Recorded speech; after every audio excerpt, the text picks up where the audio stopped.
اور جس کو اللہ ناکام کر دے اس کو پھر کوئی کامیاب نہیں کر سکتا۔ دراصل ہمارا معیار اور ہے، ہم اور پیمانے سے سوچتے ہیں۔ ہم سمجھتے ہیں کامیاب وہ ہے جس کے پاس کوٹھی اور بنگلہ ہے، جس کے پاس جائیداد کے خزانے ہیں وہ کامیاب ہے، جس کے پاس مال و دولت زیادہ ہے وہ کامیاب ہے۔ لیکن اللہ رب العزت ان چیزوں کو نہیں دیکھتا۔ نبی علیہ السلام کا ارشاد گرامی صحیح البخاری میں میرے محبوب پیغمبر فرماتے ہیں ان اللہ لا ينظر الى اجسامکم ولا صورکم ولا انسابکم ولا اموالکم، اللہ رب العزت تمہاری صورتوں کی طرف نہیں دیکھتا کہ یہ خوبصورت کتنا ہے۔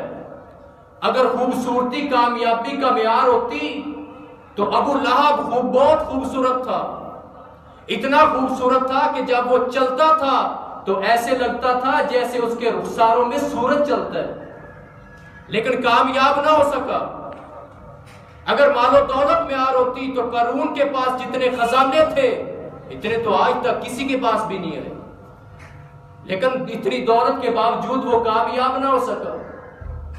اگر خاندان کامیابی کا معیار ہوتا تو ابو جہل میرے محبوب پیغمبر کے خاندان میں سے تھا، لیکن کامیاب نہ ہو سکا۔ اللہ رب العزت کیا دیکھتا ہے وَلَٰكِن يَنظُرُ إِلَىٰ قُلُوبِكُمْ وَأَعْمَالِكُمْ، اللہ رب العزت یہ دیکھتا ہے کہ اس کا دل کیسا ہے۔ جس کا دل پاکیزہ ہے، جس کا دل عمدہ ہے وہ کامیاب ہے۔ اللہ رب العزت نے 10 قسمیں اٹھا کے فرمایا قَدْ أَفْلَحَ مَنْ زَكَّاهَا، کامیاب ہو گیا وہ جس نے اپنے دل کو پاک کر لیا۔ جس کا دل پاک ہو گیا وہ کامیاب ہے۔ وَقَدْ خَابَ مَنْ دَسَّاهَا، اور ناکام ہو گیا وہ شخص جس کا دل گندا ہے۔ اپنے رشتہ داروں کے بارے میں، اپنے بہن بھائیوں کے بارے میں جس کا دل گندا ہے وہ ناکام ہے۔ کامیابی اس کو ملتی ہے جس کا دل صاف ہوتا ہے۔ میرے محبوب پیغمبر اس دنیا کے اندر آئے تھے، اس بندے نے میرے محبوب پیغمبر کی آمد کا مقصد سمجھا ہی نہیں ہے جس نے اپنے دل کو پاک نہیں کیا۔ اللہ رب العزت قرآن پاک میں فرماتا ہے لَقَدْ مَنَّ اللَّهُ عَلَى الْمُؤْمِنِينَ إِذْ بَعَثَ فِيهِمْ رَسُولًا مِّنْ أَنفُسِهِمْ يَتْلُو عَلَيْهِمْ آيَاتِهِ وَيُزَكِّيهِمْ وَيُعَلِّمُهُمُ الْكِتَابَ وَالْحِكْمَةَ۔ اور لوگوں ہم نے تمہارے اوپر بہت بڑا احسان کیا ہے کہ ہم نے اپنا محبوب پیغمبر تمہارے اندر بھیجا ہے۔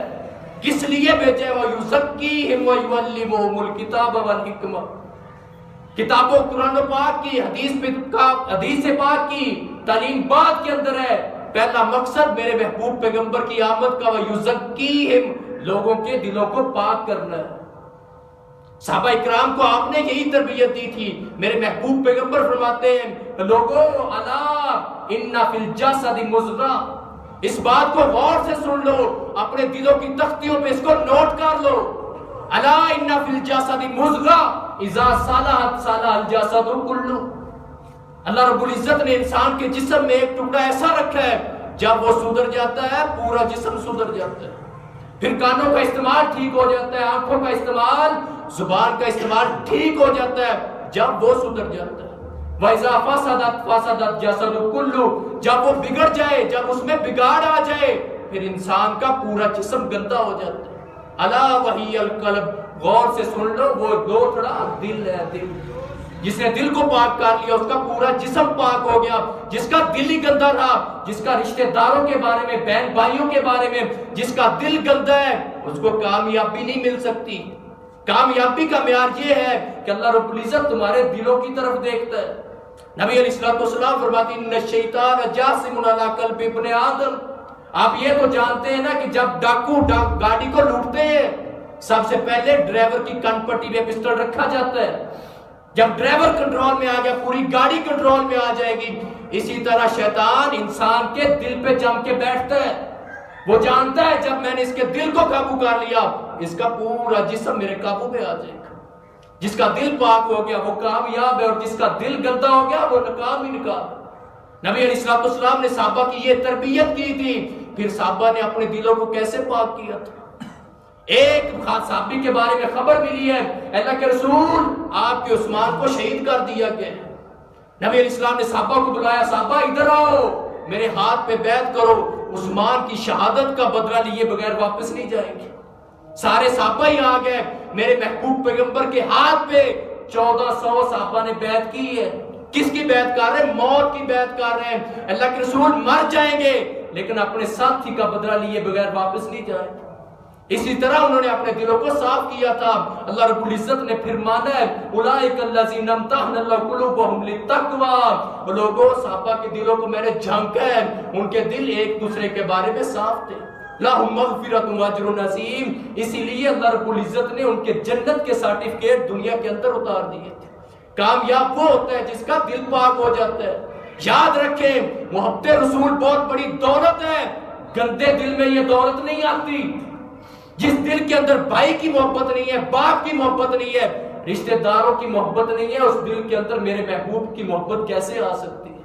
نبی علیہ السلام کی محبت اس دل کے اندر آتی ہے جو دل پاک ہوتا ہے، طیب دل کے اندر میرے محبوب پیغمبر کی محبت آتی ہے۔ رمضان المبارک بڑا عظیم مہینہ ہے، برکتوں والا مہینہ ہے۔ اگر اس کی برکتوں سے، اس کی رحمتوں سے فائدہ اٹھانا چاہتے ہیں، سب سے پہلے اپنے دلوں کو صاف کریں۔ جس کا دل گندا ہوگا اس کو رمضان کی رحمتیں اور برکات کوئی فائدہ نہیں دے گی۔ یار رمضان کی رحمتیں اور برکات کیا؟ اللہ کی قسم میرے محبوب پیغمبر کے پیچھے آپ نمازیں پڑھ لیں، آپ کے پیچھے خطبے پڑھ لیں، اگر آپ کا دل پاک نہیں ہے تو آپ کو وہ بھی فائدہ نہیں دے سکے گی۔ آپ نے سنا نہیں عبداللہ بن ابی میرے محبوب پیغمبر کے پیچھے نمازیں پڑھنے والا، آپ کے پیچھے خطبے سننے والا، خطبے کے درمیان ہی کھڑا ہو جاتا تھا اور کہتا لوگوں میں اللہ کی قسم اٹھاتا ہوں محمد اللہ کے سچے رسول ہیں۔ یہ گواہیاں اس کو فائدہ نہ دے سکی کیونکہ اس کا دل گندا تھا، اپنے دل کو پاک نہ کر سکا۔ مر گیا اس کا بیٹا، میرے محبوب پیغمبر کا سچا صحابی تھا، میرے نبی علیہ السلام کے پاس آیا، اللہ کے رسول میرا باپ فوت ہو گیا، میرے محبوب پیغمبر تو رحمت للعالمین تھے نا، آپ سے بڑھ کے تو رحمت للعالمین کوئی بھی نہیں آیا۔ میرے محبوب پیغمبر کے دل کے اندر نرمی پیدا ہوئی، آپ گئے اس کا جنازہ پڑھانے کے لیے، نبی علیہ السلام نے رو رو کے اس کے لیے دعائیں کی ہیں۔ آسمان سے جبریل امین آ گئے، اللہ کے رسول آپ نے ایک دفعہ جنازہ پڑھایا ہے، اس کا جنازہ آپ 70 دفعہ بھی پڑھا دے اللہ نے اس کو معاف نہیں کرنا۔ کیوں معاف نہیں کرنا؟ کیونکہ اس کا دل گندا تھا۔ لوگ کہتے ہیں جی مدینہ سے مکہ پاک سے کفن لے کے آؤ مغفرت ہو جائے گی، دیکھ میرے محبوب پیغمبر جنازہ پڑھا رہے، لیکن اللہ نے کہا کہ اللہ کے رسول اللہ اس کو معاف نہیں کرے گا کیونکہ اس کا دل گندا تھا۔ نبی علیہ السلام اپنے گھر کے اندر آ گئے، پھر بھی آپ کو چین نہیں آیا، آپ کے دل کے اندر پھر رحمت بڑھی۔ میرے محبوب پیغمبر چلتے چلتے قبرستان کے اندر چلے گئے۔ میرے نبی علیہ السلام نے پوچھا صحابہ عبداللہ کو دفنا دیا ہے، اللہ کے رسول قبر میں اتار دیا ہے، فرمایا اس کو باہر نکالو، اس کو باہر نکالا گیا۔ میرے محبوب پیغمبر نے اس کا سر اپنی گود مبارک میں رکھ لی، نبی علیہ السلام نے اپنا لعاب داغ نکالا، اس کے منہ کے اندر داخل کر دیا۔ اس سے بڑھ کے خوش قسمتی کیا ہو سکتی ہے؟ میرے محبوب پیغمبر کا لعاب اس کے منہ میں چلا گیا۔ نبی علیہ السلام فرماتے میرے صحابہ اب اس کو قبر کے اندر اتار، قبر کے اندر اتارا گیا، آسمان سے جبریل امین آ گئے، اللہ کے رسول اس کا دل گندا تھا، لا تقم علی قبری، اللہ آپ کو یہ بھی اجازت نہیں دیتا کہ آپ اس کی قبر پہ کھڑے ہو جائیں۔ نبی علیہ السلام کو اللہ نے قبر پہ کھڑے ہونے کی اجازت نہیں دی جس کا دل گندا تھا۔ اگر کامیابی چاہتے ہیں، اگر چاہتے ہیں کہ رمضان کی رحمتوں اور برکات سے فائدہ اٹھائیں، سب سے پہلے اپنے دل کو پاک کریں۔ جس کا دل پاک ہو گیا اس کو رمضان کی رحمتوں اور برکات کا فائدہ ہوگا۔ اللہ رب العزت سے دعا اللہ رب العزت مجھے اور آپ کو اپنے دلوں کی اصلاح کرنے کی توفیق عطا فرمائے۔ وما علینا